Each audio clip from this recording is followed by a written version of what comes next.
Hai,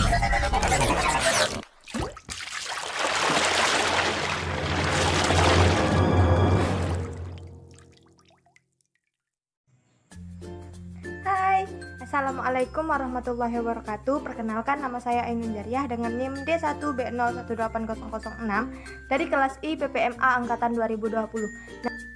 Nah, di video kali ini saya akan membahas mengenai aliran-aliran filsafat dalam pendidikan, di mana ada 4 aliran. Nah, sebelum memasuki apa-apa saja pengertian dari 4 aliran tersebut, kita harus memahami terlebih dahulu filsafat pendidikan itu seperti apa.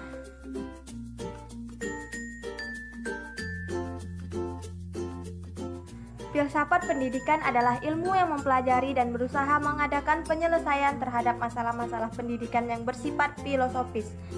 Nah, secara filosofis sendiri, pendidikan adalah hasil dari peradaban suatu bangsa yang terus-menerus dikembangkan berdasarkan cita-cita, filsafat, serta pandangan hidupnya, sehingga menjadi suatu kenyataan yang melembaga di dalam masyarakat. Yang pertama ada aliran esensialisme. Secara etimologi, aliran esensialisme ini berasal dari kata bahasa Inggris yaitu esensial yang berarti inti atau pokok dari sesuatu, dan kata isme yang berarti aliran atau mazhab. Nah, aliran esensialisme ini merupakan aliran filsafat pendidikan yang ingin kembali kepada kebudayaan lama sebagai warisan sejarah yang telah membuktikan keunggulan dalam kebaikan-kebaikan bagi kehidupan manusia. Esensialisme ini dipengaruhi oleh filsafat idealisme dan filsafat realisme, serta didasari oleh aliran humanisme. Berikut ini saya akan menjelaskan pemikiran tokoh-tokoh filsafat dalam pendidikan esensialisme. Yang pertama ada William C. Buckley, berpendapat bahwa filsafat esensialisme memiliki ciri yaitu minat yang kuat, pengawasan dan pengarahan, serta kemampuan untuk mendisiplinkan diri. Yang kedua ada Johann Friedrich Herder. Ia berpendapat bahwa tujuan pendidikan adalah untuk menyesuaikan jiwa seseorang dengan kebijakan dari Tuhan.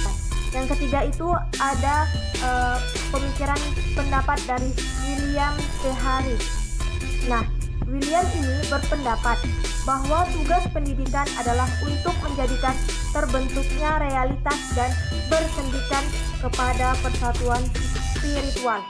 Nah, yang keempat itu ada dasar pemikiran dari Johann Friedrich Froebel. Nah, Johann ini berpendapat bahwa tugas pendidikan adalah memimpin peserta didik ke arah kesadaran diri sendiri yang murni dan sesuai dengan fitrah kejadiannya.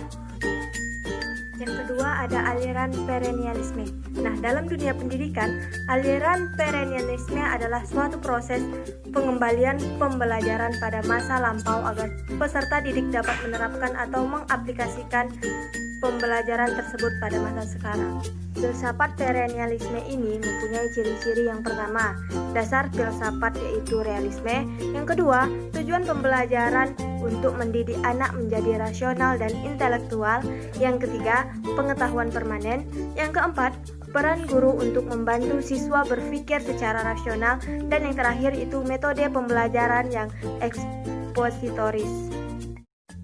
Tokoh-tokoh yang berpendapat tentang perennialisme ini sendiri. Yang pertama ada Robert Mayor H. Nah, Robert ini berpendapat bahwa pentingnya menambah kecerdasan serta mengembangkan pemikiran yang ideal.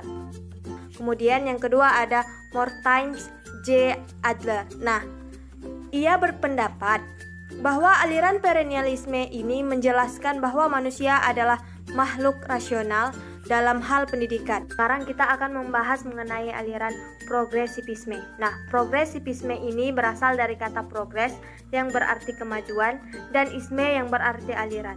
Nah, sedangkan secara epistemologi, progresivisme merupakan pengetahuan informasi, fakta, hukum, prinsip, proses, dan kebiasaan yang terakumulasi dalam pribadi sebagai proses interaksi dan pengalaman, sehingga pengetahuan yang dihasilkan berdasarkan realitas faktual yang diaplikasikan dalam kehidupan bermasyarakat. Nah, sekarang kita akan membahas mengenai ciri-ciri progresivisme. Nah, yang pertama ada dasar filsafat adalah pragmatisme. Yang kedua, tujuan pembelajaran adalah untuk menjadikan anak hidup demokratis. Yang ketiga, pengetahuan adalah pengetahuan tentang hidup demokratis. Yang keempat adalah peran guru sebagai pembimbing.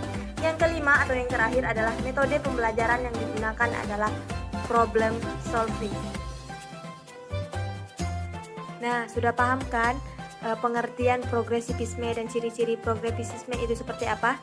Nah, sekarang saya akan membahas mengenai pendapat para tokoh mengenai filsafat pendidikan progresivisme. Yang pertama itu ada William James.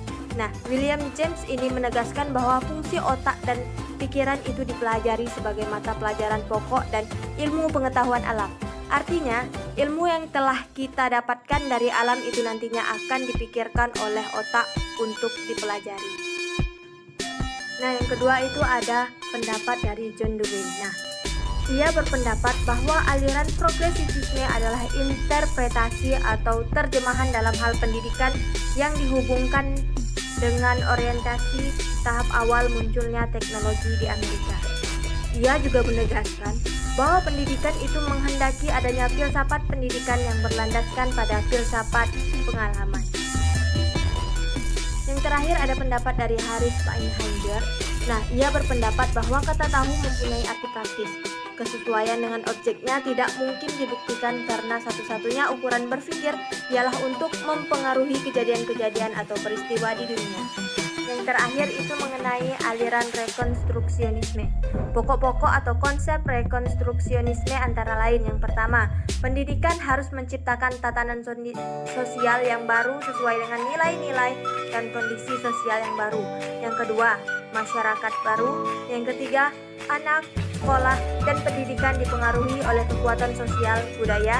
Yang keempat, guru meyakinkan murid tentang kebenaran dan memecahkan masalah melalui rekonstruksi sosial secara demokratis. Dan yang terakhir itu mempengaruhi tujuan dan cara-cara yang dipakai pendidikan.